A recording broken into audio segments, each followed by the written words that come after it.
I think I did that already. I did a little three-dimensional sketch with sodium in the center and put chlorines around it and then put more sodiums around it. That's not a true molecule. But you do it exactly the same way. So once they calculate the molecular mass of this, it might be a molecule, it might be a compound, with a formula type compound. Doesn't make any difference. Do it exactly the same way. So let's do something simple like water, H2O. So I want to know the molecular mass of water. So I'll start out and I've got two hydrogens at, this is the way I do it, and I write down the number 1.0. Always, I want you to do it to the nearest decimal point because there's two numbers on the periodic chart for hydrogen. One of them says 1, and the other one says 1.00997 or some number like that. You do the one that has a decimal point. Do it to the nearest tenth. It's important for the nearest tenth because if you look at magnesium, it's 24 point, I can't see that far, 4, something like that. Okay? It's got a decimal, and it's not 25 and it's not 23, right? So you need a like chlorine's 35.45. That's like half the number, right? So you need to do it to the nearest decimal point. So chlorine would be 35.5 if you round up, right? Do it to the nearest tenth. If you do oxygen up there, it's 15.999, and if you round it off to 16. But the atomic number for oxygen is what? 8. That's 8. So if you use 8, it's completely wrong. And the way to get away from that is you do it to the nearest tenth. Because the 8 doesn't have a decimal point. 16.0 has a decimal point, right? So if I'm going to nail you on that because I want you to do it that way. That'll keep you from making mistakes. Remember, I'll take off points. All right, so I got two hydrogens at, I put a little at sign at 1.0 equals. And I'm going to take this number, I'm going to multiply it by this number. So I end up with 2.0. I'm going to take, I've got one oxygen. I always draw a line through my oxygen, so it's not 10, right? I have people carry over a 10. I don't know why, but they carry over a 10, and then from that simple. At 16.0 is equal to 16.0. Notice I lined up my decimal points, and so then I write 18.0 grams of H2O per mole. And you need to make sure you put that in. Where are you getting the 1, 0 at 16? It's the oxygen. Look at oxygen up on the chart. Oh, Number no. 8 on the chart. There's two numbers up there. Above is 8, right? And below is 15.999 or something. I don't know what the number is. Right? I'm using which number? The one with a decimal point. You have to use the one with a decimal point. So you look on the chart, and you don't have to don't memorize any of these because you're always going to have a periodic chart. Every test you take from now on, I'm going to give you a periodic chart. And it has all the numbers on it. No memorization of this. You just need to know how to use it. Matter of fact, on the next test, you know how to use this thing. There's tons of information on this chart. And we're going to learn all about it. All right, so oxygen was, here it shows you 16.00. It's rounded off.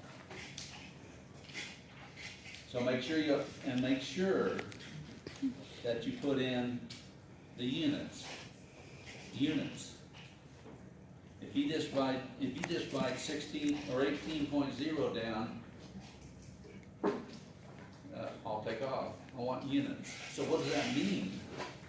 It means if I have 18.0 grams of H2O and I multiply by 1 mole of H2O per 18.0 grams,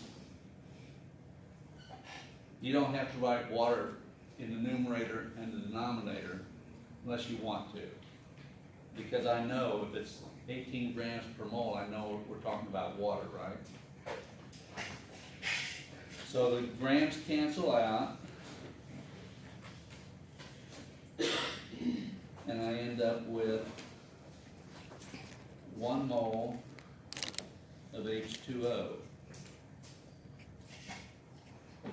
And we kind of played with this the last time. So If I take 1 mole of H2O, how many particles are there in 1 mole? 6.02 times 10 to the 23rd. 6.02 times 10 to the 23rd H2Os per mole. You gotta remember that. 6.02 times 10 to the 23rd. You should know Avogadro's number. Huh? You gotta remember that. You said? I would learn it. So that means I have how many molecules? I'm gonna move that over just a little bit.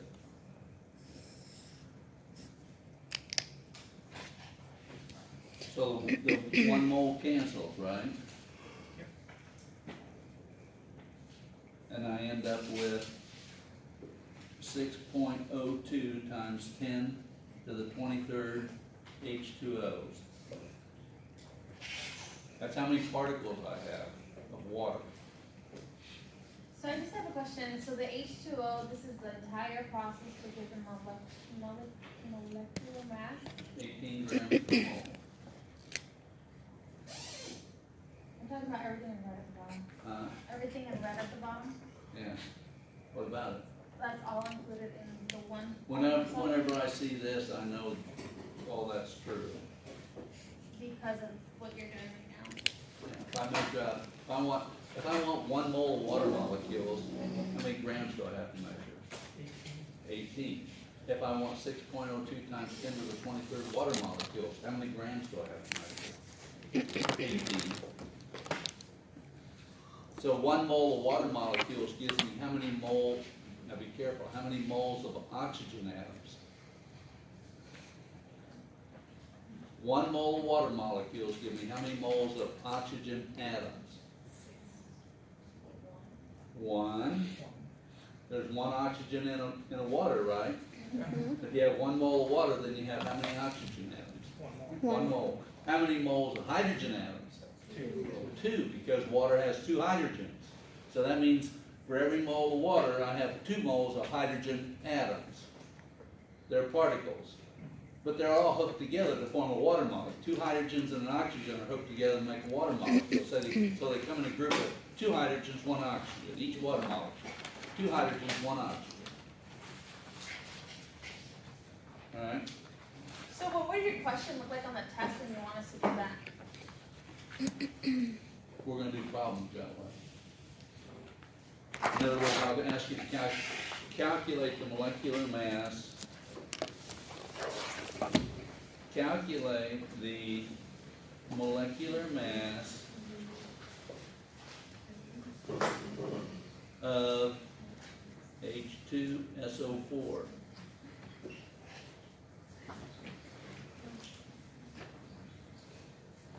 So what do I do? Well, you set it up exactly the same way I did before, right? I've got how many hydrogens? 2 hydrogens. 2 hydrogens at how much? 1.0. 1.0 equals 2.0. 2.0, right? How many sulfurs? 1.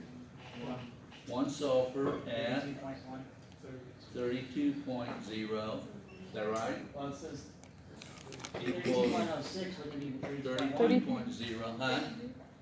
It's 32.06, wouldn't it be 32.1? Okay, I'll make it 0.1. That make you happy? Thank you. How many oxygens? 4 oxygen.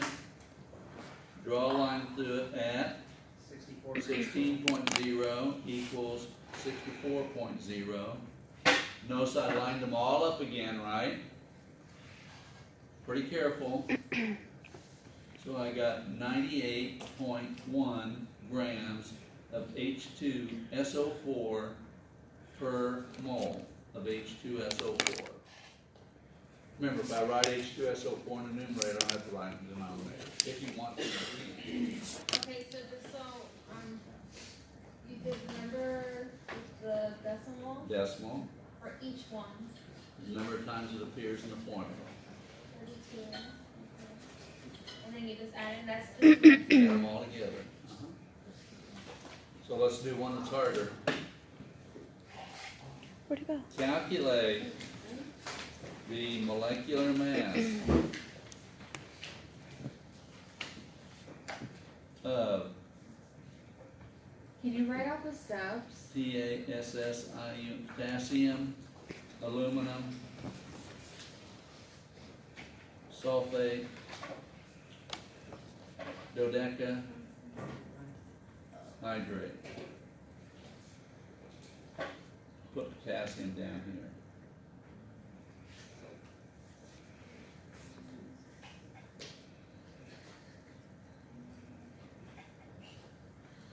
Ooh, if you miss the next test, I'll do that to you. You all know what the formula for potassium aluminum sulfate dodecahydrate is, right? It's just a little bit harder than if I give you the formula. KAlSO4 parentheses 2 dot 12 H2O. I probably wouldn't give you anything quite that hard, but I'll just give you the name of a couple of them, just to see. So can we do, hey, we do it exactly like we just did it? Yep. Okay, so let's do it. How many potassiums do I have? One. One potassium at 39.1 equals 39.1. How many aluminums? One aluminum at 27.0 equals 27.0. One sulfur, how many sulfurs? 2. Everything in the parentheses is multiplied by 2. 2 sulfurs at 32.1. Is that right? Equals 64.2. How many oxygens? 2 times 4 is 8. Keep your waters and oxygens separate. 8 oxygens at 16.0 equals 6 times 8 is 48, 128.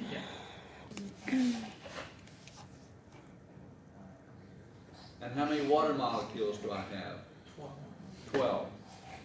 What's the molecular mass of water? We just calculate it. Now you can do them separate or you can do them together. If I ask you on this problem, well, we're not there yet. If I ask you to calculate percent oxygen, you would maybe do them separate. But if I ask you to calculate the percent water, you just do it this way. So I've got 12 waters, 12, I'm going to write that in red, H2Os at 18.0 equals. So 180 plus 36 would be 216. How come you did 18? That's a molecular mass of water. We just did that. Very first one I did, what was it? 18. That's just a shortcut. You can do them separate. You can do them separate. Like I didn't do sulfate with you. Sulfuric acid was 98, right? You take 2 hydrogens away, it's 96. You could do 2 sulfates. So what was this one? 216.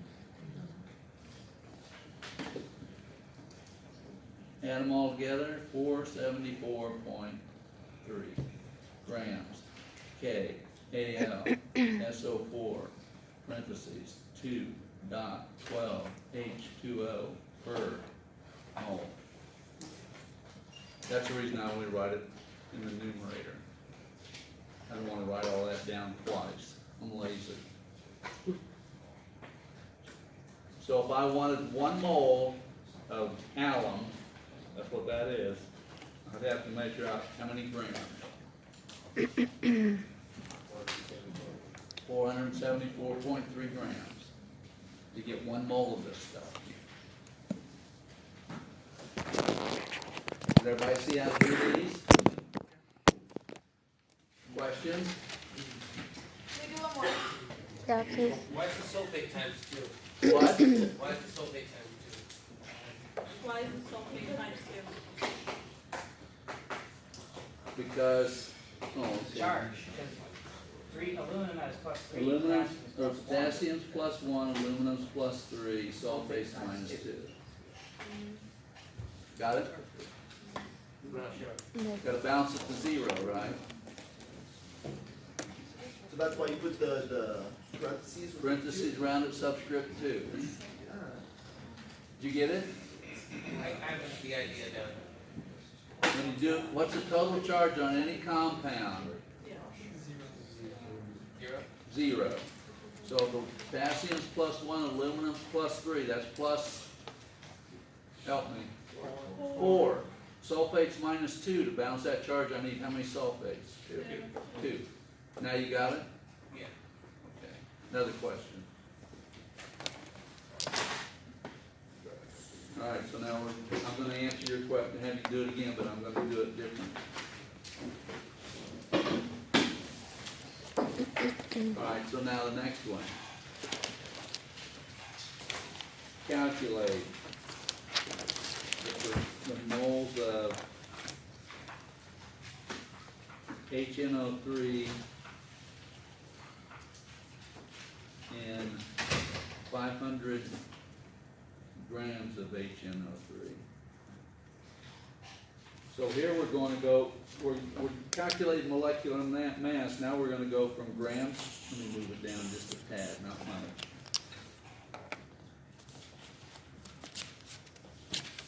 We're going to go from grams to moles, and moles to grams.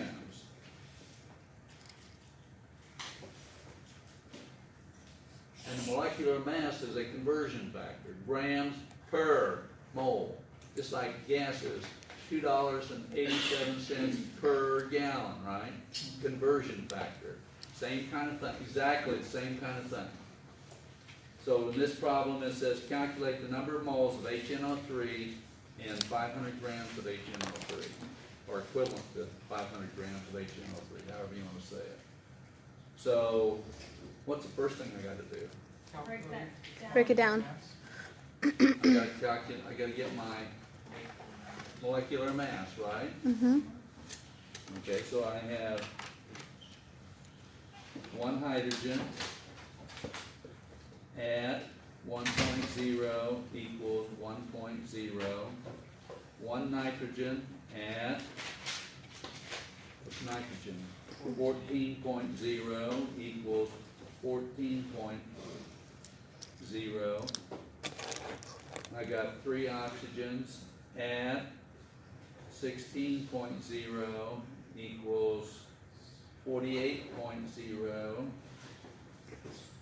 Add those all together, 63.0 grams of HNO3 per mole.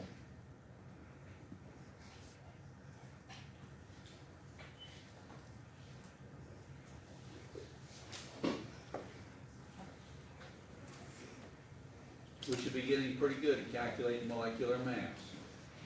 Nothing hard about it, it's just setting it up. Do it exactly the same way every time. Every time.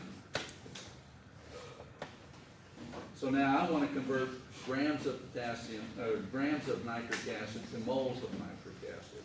So 500 tells you how much you have, is that right? So then you multiply it by 1 mole over 60. Okay, so I've got 500 grams HNO3. And I want to change it to moles. I'll invert my conversion factor, and I'm going to say 1 mole HNO3 per 63.0 grams. Grams should cancel, equals, get my calculator out. 7.94. What'd you get? 7.94 moles of HNO3.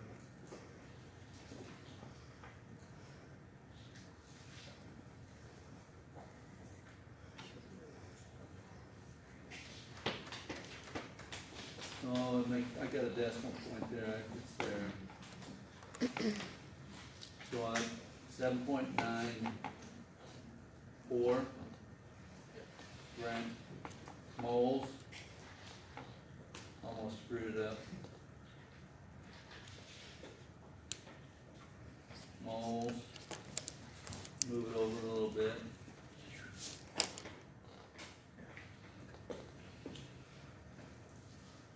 HNO3.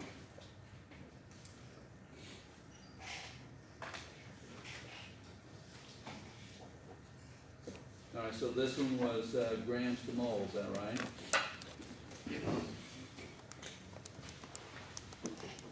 Next page. Calculate the mass of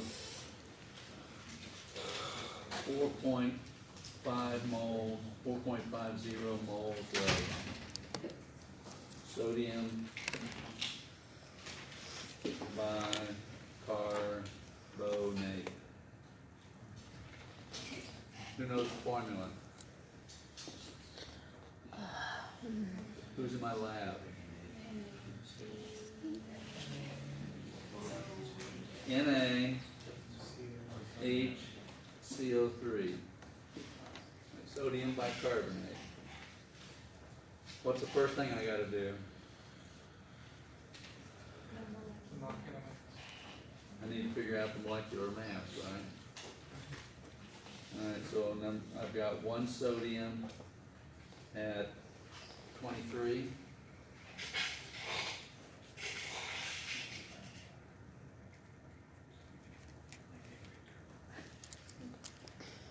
I have one hydrogen at 1.0.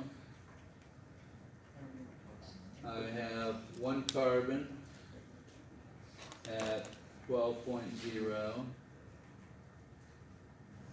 I have three oxygens at 16.0.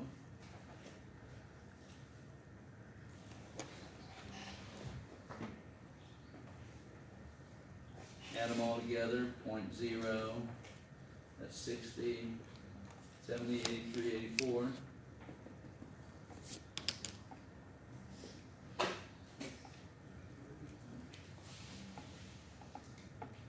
Anybody else get that number?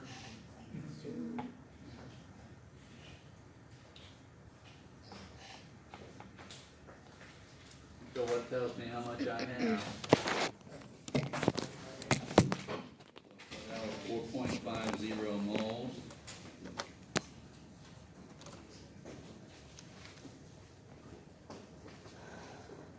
Am I going to multiply by 84.0 grams per mole, or 1 mole per 84.0 grams?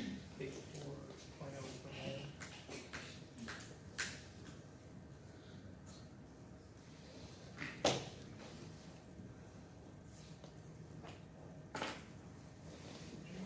And moles should cancel out.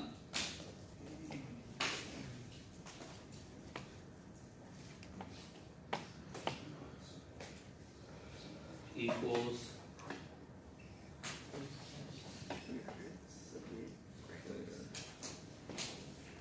84 times 4.5 equals 378.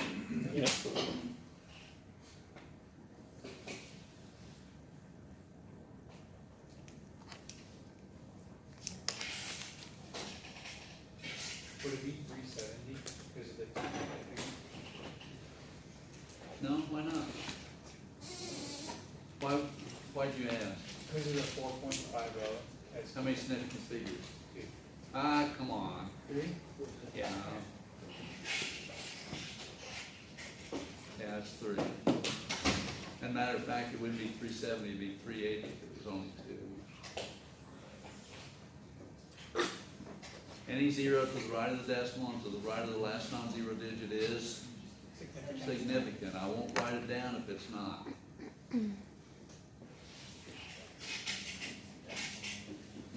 I'd probably give you 380. I probably wouldn't give you 370. All right, so we're gonna do a little bit different now. So this is still grams to moles, right? Yeah, this one was, moles to grams. Is that right? I need moles. Moles to grams. All right, next one, this is different. This is, percent composition. So I have 2 ways to do percent composition. One is what I call theoretical, and the other I call experimental. This is just hypothetical, and so you understand the different ways you can calculate it. So the first one is theoretical.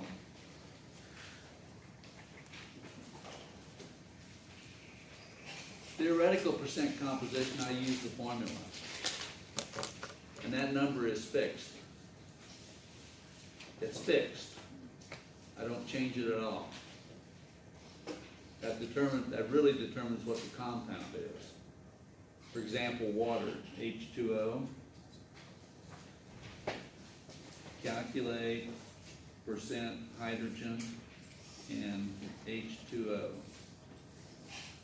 And if that's all I give you, first thing you gotta do is what? The mass. Calculate the Break it down. molecular mass. Yeah. So doing it again, I've got 2 hydrogens at 1.0 equals 2.0. I've got 1 oxygen at 16.0 equals 16.0.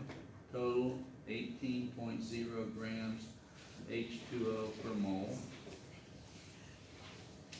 So when you calculate percent composition, it's always part divided by the total, is that right? So I'm gonna take the mass that's due to hydrogen and divide by the total mass of water. So percent hydrogen is equal to 2.0 grams divided by 18.0 grams times 100 equals 2 divided by, clear, 2 divided by 18, Can you repeat what you just said? 11.1%. Do what? Can you repeat what you said? It's okay. Yeah, just repeat what you said. On this part, the percent hydrogen.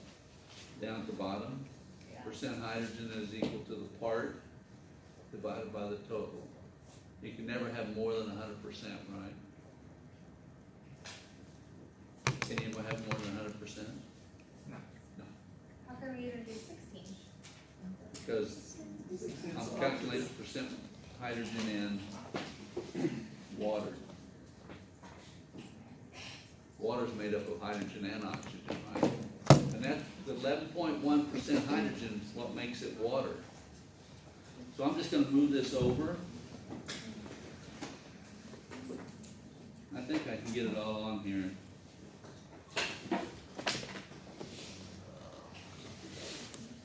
So over here, I'm gonna calculate percent hydrogen in H2O2, hydrogen peroxide.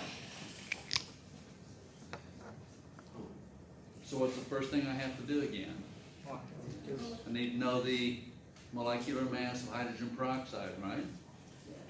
So I have 2 hydrogens at 1.0 equals 2.0. I have 2 oxygens at 16.0 equals 32.0.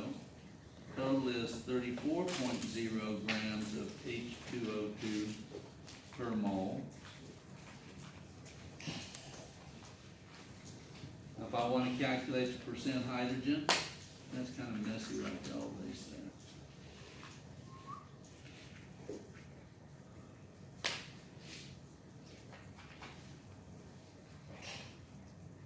Percent hydrogen equals, what's the mass due to hydrogen? 2 divided by the total, 34.0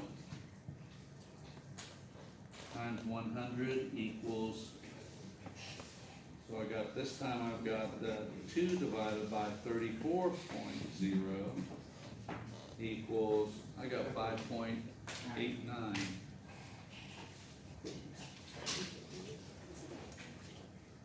$5.90.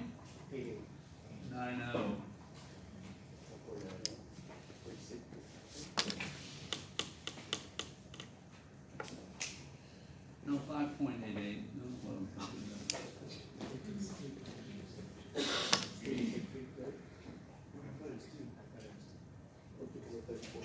So if I have an unknown compound here and it contains 11.1% hydrogen and the rest is oxygen, what is it? Water. But if this compound contains 5.88% hydrogen and the rest is water, it is hydrogen peroxide. That's the two compounds that hydrogen and oxygen are on. Would we get the point if we said 5.9? Yeah, I thought, yeah. Do you want us to put percent of hydrogen as our label, or just percent? Oh,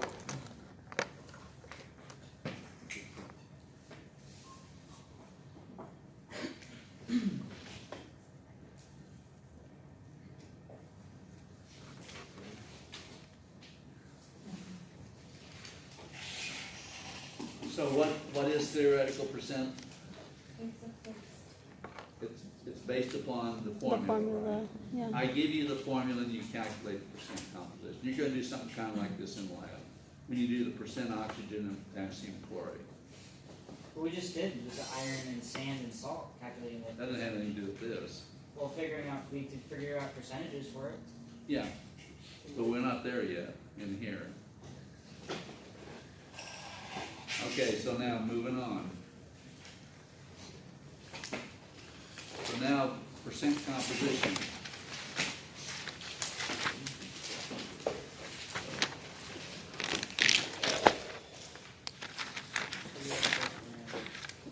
And this is experimental.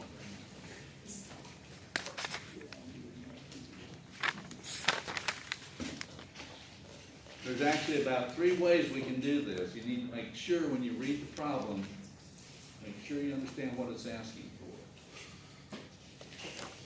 So, 3.85 grams of metal reacts with oxygen to form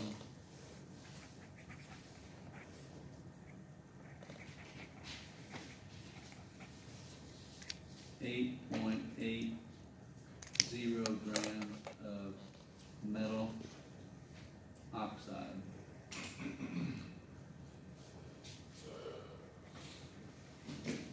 Calculate percent metal in the metal oxide. Okay, what's the metal? You have no clue, right? We go into the laboratory, I give you this metal, I have you oxidize it, and then you're supposed to calculate what the percent composition is. I can measure the mass of the metal before I start, and if I'm careful and don't lose any sample, I can measure the mass of the metal oxide when I'm finished. You have no clue what the metal is. So I want to calculate the percent metal in the oxide. Now, this one's really, really straightforward and easy. So the percent metal is equal to the mass of metal due to the total mass, is that right? Mass of metal divided by the mass of metal oxide. And when it says oxide, it's telling you it's what kind of compound. IDE. Lecture and lab Duke point crossover. All compounds end in IDE. All binary compounds end in IDE, so it's a binary compound, metal and oxygen, times 100. So in this case, percent metal is equal to the mass of the metal, which is 3.85 grams, divided by the total, which is 8.80 grams, multiply it by 100, equals 3.85 divided by 8.80 times 100 equals, I got 43.8%.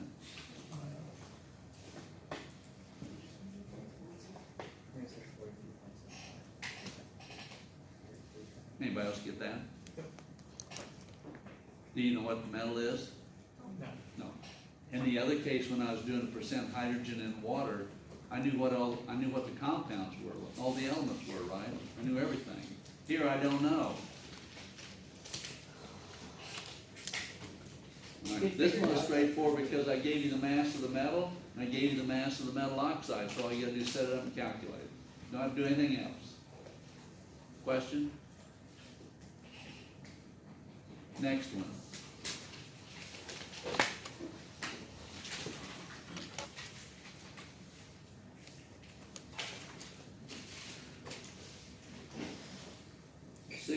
.62 grams of salt. Oops. Change that. Hydrated salt.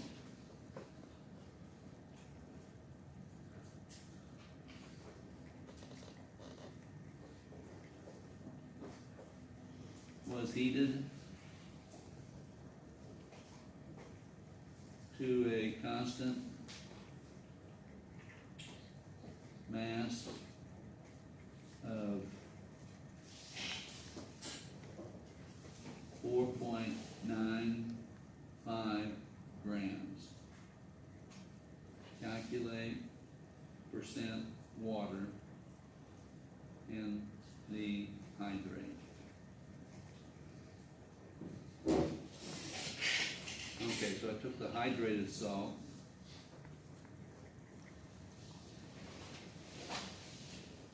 I applied heat to it,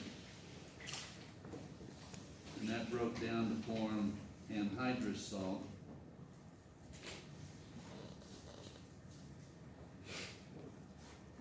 Plus H2O. In other words, the H2O went off into the atmosphere.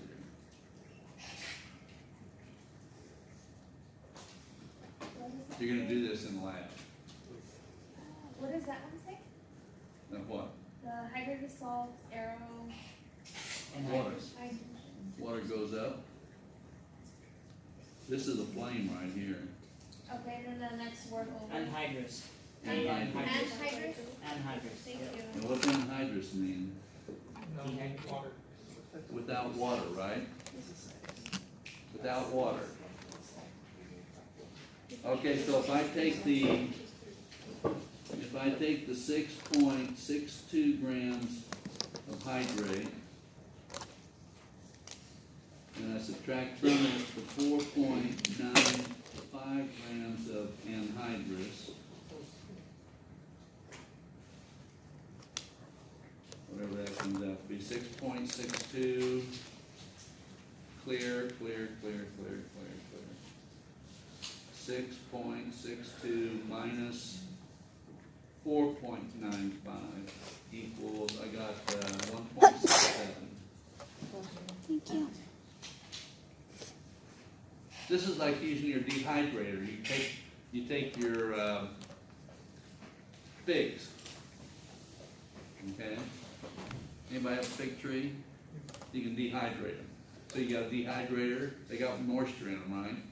Put them in there, you can measure the mass of the fig before you start, put the fig in there, dehydrate it, drive all the water out of it, and measure its mass again, and the difference represents what? The amount of water that was in it.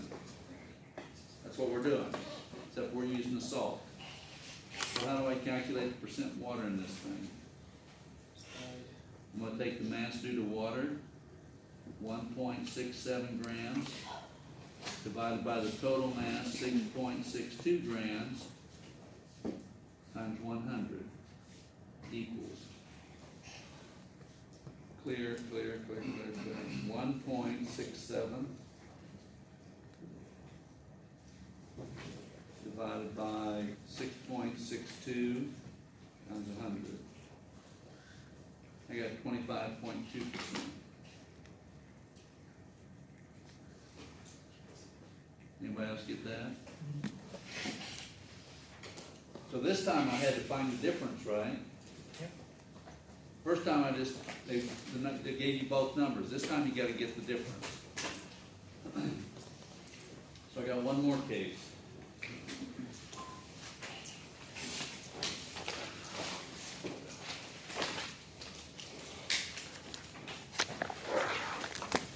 .44 grams of metal reacts with 3.22 grams of sulfur to form a metal sulfide binary compound. Calculate percent sulfur in the metal sulfide.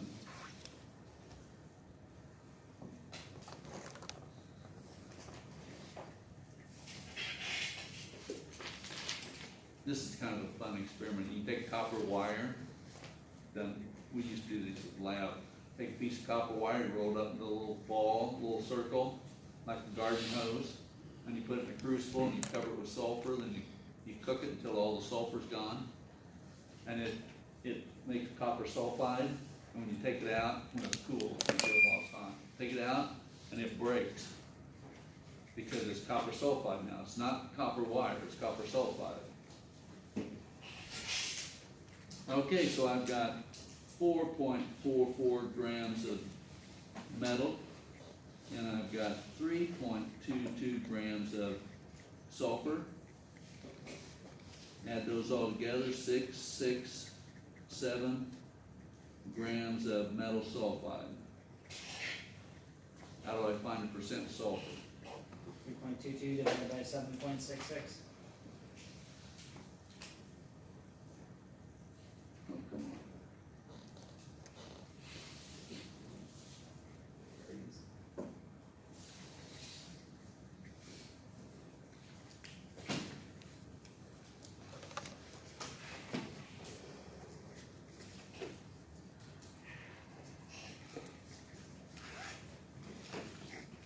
.0.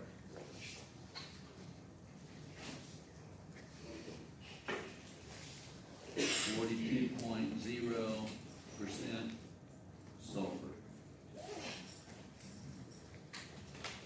So now, what I'm telling you is you need to be careful when you see one of these problems, because either I give you both numbers you use, or you have to subtract to get one of the values, or you have to add them together to get the total value.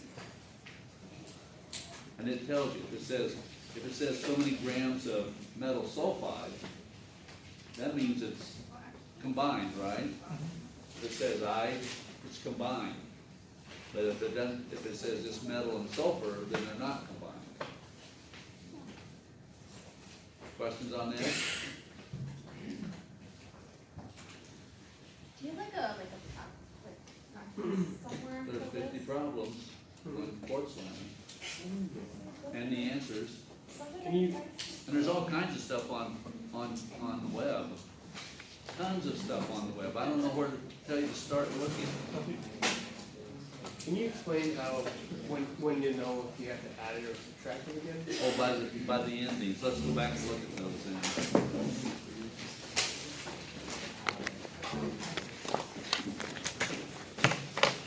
We got 5 minutes yet. Now, if everybody wants to leave early, we leave early on test days. That's okay. You all ready to go? No. So on the first one, it says metal, right? Yeah. And it says oxygen. Am I talking about combined or uncombined? Come on. Are they combined with anything? I mean, when I start? No. No. So in this case, reacts with oxygen to form the 8.80 grams, but I told you how many grams of metal, right? Yeah. Calculate the percent metal. And I told you how many grams of metal oxide. These are the 3 words you're looking for. So I told you this one, okay, metal, and I told you metal oxide, and you want to find the percent metal. So it's given to you, all you have to do is divide it out. Let's go to the next one. So it says I've got a hydrated salt. And it tells, I've got a constant mass of 4.95 grams. I'm gonna draw a little red line down to it, and I'm gonna say anhydrous salt.